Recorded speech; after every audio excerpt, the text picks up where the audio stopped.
ஆ, ஆ. சின்ன பொண்ணு என்னமாச்சு? என்னன்னு தெரியலம்மா, ஒரே குளிருது, உடம்பெல்லாம் வலிக்குதுமா. கடவுளே, பிள்ளைக்கு காய்ச்சல் ரொம்ப அடிக்குதுமா. அப்படியாமா? ரொம்ப நேரமா இப்படியேதாம்மா இருக்கு. வா வா, ஆஸ்பத்திரிக்கு போயிட்டு வந்துருவோமா? ஆஸ்பத்திரிக்கு நான் வரலாமா? ஊசி போடுவாவ, பயமா இருக்கு. மாத்திரை இருந்தா தாமா.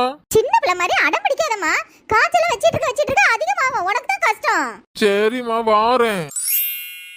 என்னல உன் பொண்டாட்டி இழுத்துக்கிட்டு மூடிட்டு கிடக்கல, எதுக்கு? ஏம்மா, என் பொண்டாட்டிக்கு காய்ச்சல் நெருப்பா கொதிக்குதுமா. ஆஸ்பத்திரிக்கு கூட்டிட்டு போயிட்டு வந்துடுறேன். ஆமா, அவள் காய்ச்சல்னே நீ நம்பிட்டு இரு. அவ நான் மீனை வாங்கி வச்சத பாத்துக்கிட்டா, அதான் காய்ச்சல் மாதிரி மூடிக்கிட்டு நடிச்சிட்டு கிடக்கா. உன் பொண்டாட்டி தான் பெரிய நடிகையாச்சே, நீ நம்பு. அந்த நடிப்புக்காரிக்கு உண்மையிலே காய்ச்சல் இருந்தாலும் மாத்திரையே போட்டுட்டு குழம்பு வச்சுட்டு போக சொல்லு. இன்னுமா உனக்கு கொஞ்சம் கூட மனசாட்சியே இல்லையா?